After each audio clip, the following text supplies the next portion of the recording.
اعوذ باللہ من الشیطان الرجیم، بسم اللہ الرحمن الرحیم۔ میرے پیارے بھائیوں، کل نفس ذائقۃ الموت، ہر انسان نے مرنا ہے۔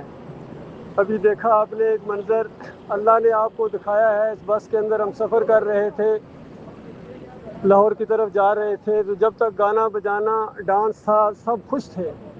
جب میں نے احساس دلایا کہ دیکھو ایک دن تمہیں اللہ کے سامنے پیش ہونا ہے اور اللہ تم سے دنیا کے معاملے میں پوچھے گا، جو تم آج بول رہے ہو کل وہاں کاٹو گے۔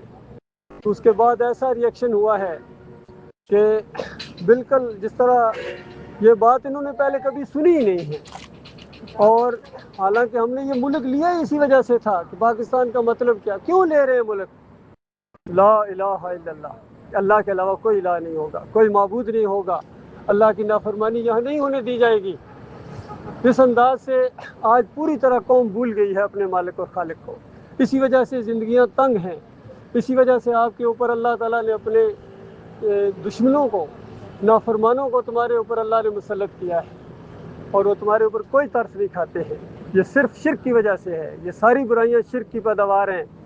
کوئی یا علی مدد کہتا ہے، کوئی یا رسول مدد کہتا ہے، کوئی یا غوث مدد کہتا ہے، کوئی عرس اور میلے کر رہا ہے۔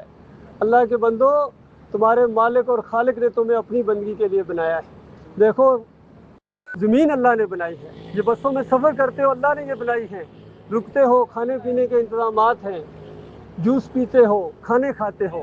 بتاؤ یہ تمہیں کون سا بابا دے رہا ہے؟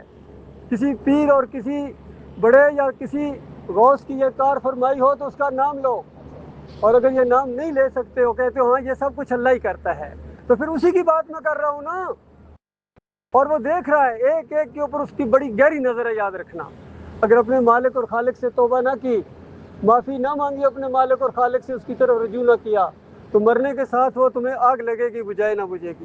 آج دنیا میں اس نے موقع دیا ہے، چاہے تو اس بات کی مخالفت کرو اور چاہے تو اس بات کا ساتھ دو، لیکن میں نے دیکھا ہے کہ بس کے اندر کسی ایک نے بھی اس بات کی حمایت نہیں کی ہے۔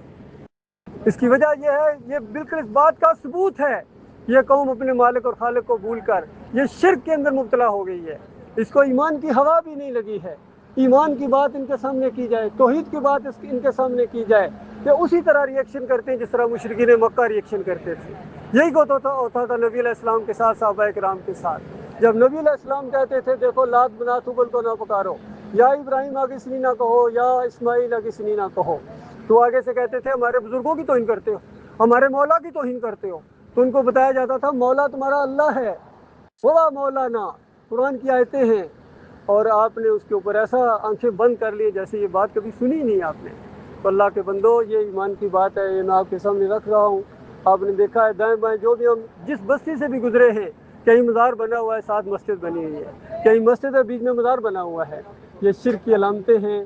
جب تک ان کو گراؤنڈ نہیں کرو گے، جب تک اپنے مالک اور خالق کی طرف توجہ نہیں کرو گے، تمہارا کوئی عمل اللہ کے قابل قبول نہیں۔ تمہاری تہجد گزاریاں، تمہارے روزے، تمہارے عمرے، تمہارے حج بالکل فضول ہیں، بالکل منہ پر مار دیے جائیں گے، کیونکہ اللہ نے توحید مانگی تھی، تم نے شرک کے ساتھ پیش کیا تھا۔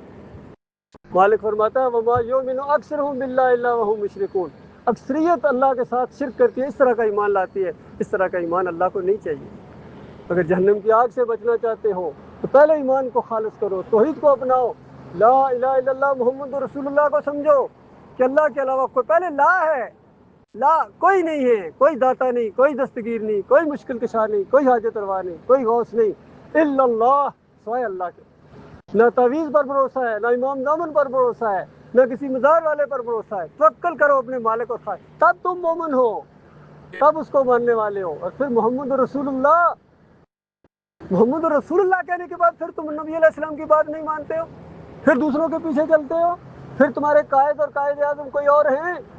نبی علیہ السلام نے فرمایا قبروں کو کچا رکھو، اس کے اوپر مزار نہ بنے، اس کے اوپر مجاور بن کر نہ بیٹھو۔